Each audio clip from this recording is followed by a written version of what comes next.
उनके अंदर जो जहर की थैली बनी हुई है, कांट टंक बना हुआ जहर का, उसे निकाल के फेंकना होगा। अब वो जलाभिषेक अपने देश में नहीं करेगा, अपने मंदिर में नहीं करेगा, प्राचीन शिव मंदिर में नहीं करेगा, तो साहब क्या पाकिस्तान में जाके करेगा? बुलावा आया है, माता ने बुलाया है, प्रेम से बोलो जय माता की, सारे बोलो जय माता की। राखी ना बांधना तो चुनौती हो जाएगी भाइयों। भाई कैसे जी पाएंगे साल भर? भाई कैसे जी पाएंगे? उस ताने को, उस बाने को सुन के कैसे जी पाएंगे? बहनों को राखी बांधनी चाहिए, लेकिन जिन हाथों में शक्ति छिपी है रास तिलक करने की, उन हाथों में शक्ति छिपी है सर उतार लेने की। परिंदों में कभी फिरका परस्ती क्यों नहीं होती?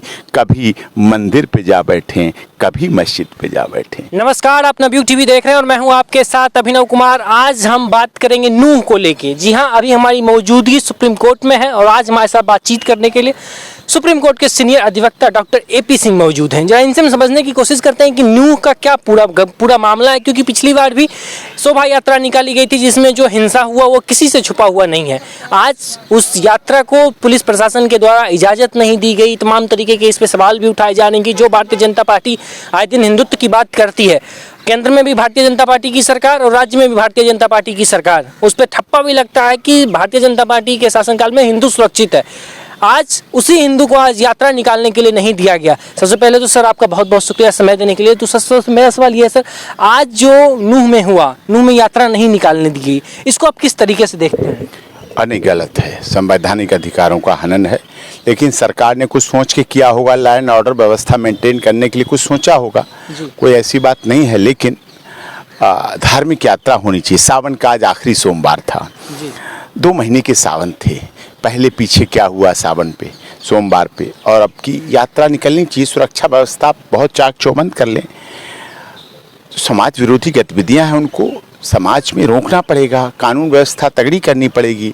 अब विश्व हिंदू परिषद हो या सनातन धर्म हो, या सनातन धर्म को मानने वाला कोई भी हो, जो भारत का है, हिंदुस्तान का है, भारत माता की जय करता है, हिंदुस्तान की जय करता है, संविधान को मानता है, हरियाणा में रहता हो या राजस्थान में रहता हो, दिल्ली में रहता हो, नूह में रहता हो, मेवात में रहता हो, संविधान में मानने वाला विश्वास है, भारत का नागरिक है, भारत का प्रबुद्ध जीवी है। अब वो जलाभिषेक अपने देश में नहीं करेगा, अपने मंदिर में नहीं करेगा, प्राचीन शिव मंदिर में नहीं करेगा, तो साहब क्या पाकिस्तान में जाके करेगा? कहाँ जाए? चाइना में जाए जलाभिषेक करने सावन के महीने में? पहले पासपोर्ट वीज़ा बनवाने लग जाए कि हमें तो वहाँ जलाभिषेक करने जाना है। ऐसा नहीं है, ये उचित नहीं है। हमारे संवैधानिक अधिकारों का हनन है। विश्व हिंदू परिषद ने बहुत अच्छा कार्य किया था कि इसको शांतिपूर्वक करने का, लेकिन लॉ एंड व्यवस्था इतने दिन में चाक चौबंद कर लेनी चाहिए और मजबूत कर लेनी चाहिए, जिससे कि व्यवस्था हो पाती और जलाभिषेक यात्रा सब लोग भाग लेते। बहुत दुखियारे थे, बहुत जख्म दिए नूह में बात को, बहुत घरों का चिराग बुझ गए, बहुत घरों में अंधेरा छा गया। पुलिस अधिकारियों पर हमले हुए, वर्दी पर हमले हुए, थाने में घुसकर दीवार तोड़कर बस को घुसेड़कर वहाँ गोलियां चलाई गईं, पेट्रोल पंप चलाए गए, लाठियां चलाई गईं, पत्थर चलाए गए, मौतें हुईं। कितनी बड़ी दुखद बात थी। जो जलाभिषेक करने जाते हैं भोले बाबा के लिए, शिव के लिए, नंगे पैर हमारी महिलाएं, हमारी बेटियां, गर्भावस्था में महिलाएं, बच्चियां, बच्चे, हाथों में क्या लिए? बेलपत्री, हाथों में नारियल, हाथों में धतूरा, हाथों में फूल, हाथों में गंगा जल, हाथों में कच्चा दूध, यही तो सब लेके भोले बाबा के जयकारे चलाते हुए शांति से जा रहे थे। उनके साथ क्या क्या नहीं हुआ, कुछ बाकी ही नहीं रहा, आप ये कह सकते हैं। लेकिन उस यात्रा को होना चाहिए था, गंभीरतापूर्वक सरकार को विचार करना चाहिए था। और बात सरकार की नहीं है कि बात डबल इंजन की सरकार है, बात खट्टर जी की सरकार है या केंद्र में माननीय मोदी जी की सरकार, इससे कोई फर्क नहीं पड़ता। सरकार सरकार होती है, धार्मिक तीर्थ तीर्थ होते हैं, सनातन सनातन धर्म। पार्टियां कोई आई गई, क्या जलाभिषेक यात्रा का भी रुकी? हरियाणा में कांग्रेस की सरकार रही, हरियाणा में गठबंधन की सरकार रही, लेकिन क्या यात्रा रुकी? इसका मतलब आप कानून व्यवस्था चाक चौबंद कीजिए, मजबूत कीजिए और अच्छा कीजिए, जिससे वहाँ पर सभी कुछ कार्य हो सकें अच्छी तरह से शांतिपूर्वक। जब हम शांति रखते हैं तो दूसरे को भी शांति, अगर वो नहीं रखता है तो उसे मजबूर करिए शांति रखने के लिए कि तुझे शांत होना पड़ेगा।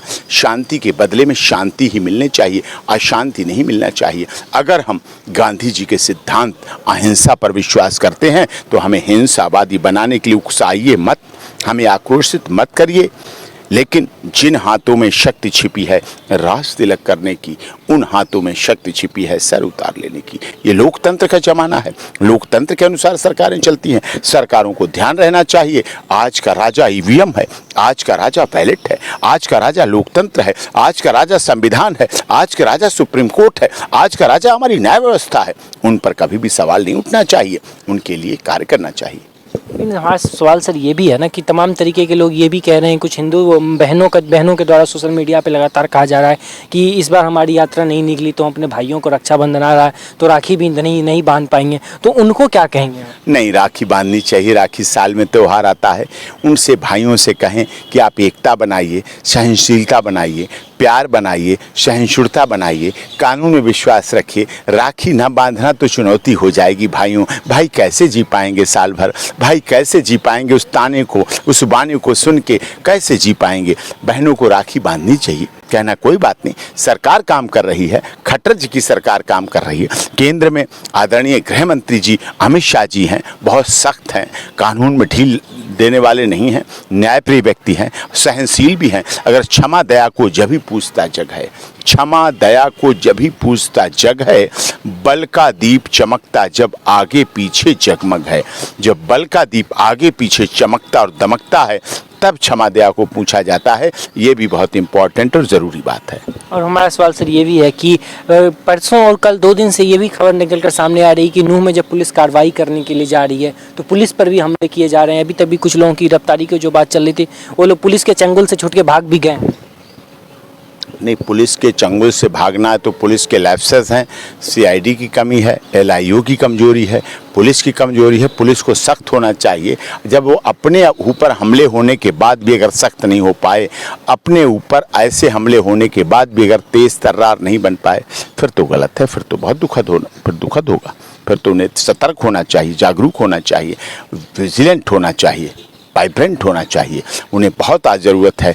देश की आस्तीन के छुपे हुए सांप, आस्तीन में छुपे हुए सांप हैं, उनको रोकने की, उनको टोकने की, उनको काट के फेंकने की, उनके अंदर जो जहर की थैली बनी हुई है, कांट टंक बना हुआ जहर का, उसे निकाल के फेंकना होगा। तब हमारा देश सहनशीलता, गांधी के सिद्धांत, राम मनोहर लोहिया, लोकनायक जयप्रकाश नारायण, नेताजी सुभाष चंद्र बोस, चंद्रशेखर आज़ाद, राम प्रसाद बिस्मिल, रोशन सिंह, अशफाक उल्लाह की शहादत को सही मायने में मान पाएगा। तब डॉक्टर भीमराव अंबेडकर का संविधान निर्माती सभा के जो अध्यक्ष है, उनका सपना तब पूरा हो पाएगा। तब हमारे देश में गंगा जमनी सभ्यता बन पाएगी।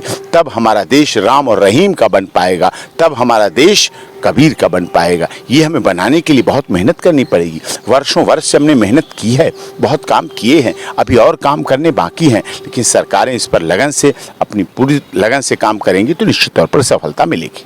आखिरी में हमारा सवाल है सर हिंदू समाज को लेके, जो हिंदू समाज में काफ़ी गुस्सा है और काफ़ी दुखी भी हैं वो लोग कि आज का जो रहा, सब हर किसी का यही मन था कि जाएं हम निकाल पाएँ, यात्रा निकाल पाएँ, वो नहीं निकाल पाए, उनको क्या कहेंगे और उनको क्या संदेश देंगे? शांति, सहनशीलता। आज तो शिव जी का दिन था जी, शंकर जी का सावन था आखिरी।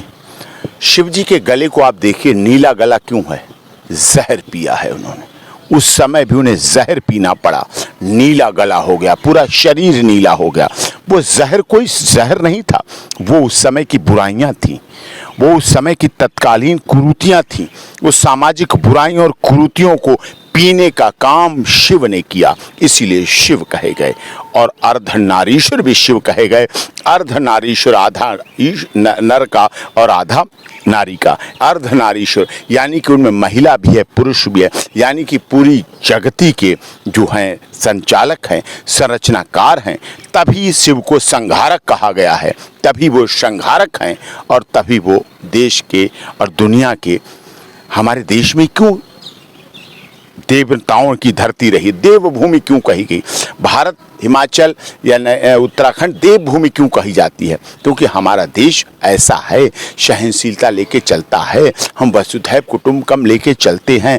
आज भी हमारे देश के प्रधानमंत्री जब G20 के माध्यम से पूरी दुनिया के देशों की मेज़बानी कर रहे हैं, पूरी दुनिया के देश हमारे मेहमान हैं, आ रहे हैं, सारे राष्ट्राध्यक्ष आ रहे हैं, तो हमने क्या नारा दिया? One earth, one family, one future. यानी कि पूरी दुनिया एक है, पूरी पृथ्वी एक है, हमारा पूरी पृथ्वी एक परिवार है और हमारा सबका फ्यूचर एक है, भविष्य एक है, भविष्य की सोच एक है। स्वास्थ्य को लेके हो, रोजगार को लेके हो, चाहे अन्य प्राकृतिक चीज़ों को लेके हो, चाहे आतंकवाद को लेके हो, चाहे आर्थिक रूप से लेके हो, चाहे बेटियों के मामले में हो, चाहे महिला सशक्ति के बारे में हो, चाहे पुरुषों के लिए हो, हम एक फैमिली जीवों का भी संरक्षण करते हैं, हम पशु पक्षियों का भी संरक्षण करते हैं। ये सनातन धर्म की पूजा पद्धति है। जब हम आज भी वहाँ पूजा हुई, जब हम यज्ञ, हवन, कीर्तन, वेद, पुराण, उपनिषद, कथा, वेद व्यास जो भी करते हैं और हवन के बाद जब समाप्ति करते हैं, जब समापन करते हैं, तो हम क्या नारा देते हैं? विश्व का कल्याण हो, प्राणियों में सद्भावना हो। विश्व के कल्याण की भावना भारत में है, प्राणियों में सद्भावना हो, ये हमारी भावना है। विश्व के हम स्वार्थी नहीं हैं, हम अपने परिवार के लिए स्वार्थी नहीं हैं। हम पूजा के बाद कहें मेरे बेटे बेटी की कल्याण हो, मेरे पोते पोती का कल्याण हो, नहीं, केवल मेरा व्यापार बढ़े, नहीं, विश्व का कल्याण हो और प्राणियों में सद्भावना हो। हम तो इस देश के सब प्राणियों को भी अपना मानते हैं। परिंदों में कभी फिरका परस्ती क्यों नहीं होती? परिंदों में कभी फिरका परस्ती क्यों नहीं होती? कभी मंदिर पे जा बैठें, कभी मस्जिद पे जा बैठें, कभी मंदिर पे जा बैठें, कभी मस्जिद पे। तो परिंदे हैं। इस तरह से हमें देश को भी अच्छी तरह चलाना चाहिए, सुदृढ़ पूर्वक चलाना चाहिए, विचार पूर्वक चलाना चाहिए। हमें सौभाग्यशाली होना चाहिए। वर्तमान में हमारी केंद्र सरकार और हरियाणा की आदरणीय खट्टर जी की डबल इंजन की सरकार बड़ी मेहनत से कार्य कर रही है। पता नहीं और कितनी स्थिति बिगड़ती, वहाँ एयरलिफ्ट किए गए, पुलिस को नूह में बाद में एयरलिफ्ट किया गया, ऊपर से हेलीकॉप्टर से उतारी गई पुलिस अंदर। सोचिए आप, कितना बड़ा भय का वातावरण बन गया, कितनी बड़ी घेराबंदी बन गई थी, कितनी बड़ी लामबंदी बन गई थी। किसके लिए? एक दूसरे के खून के प्यासे हो गए।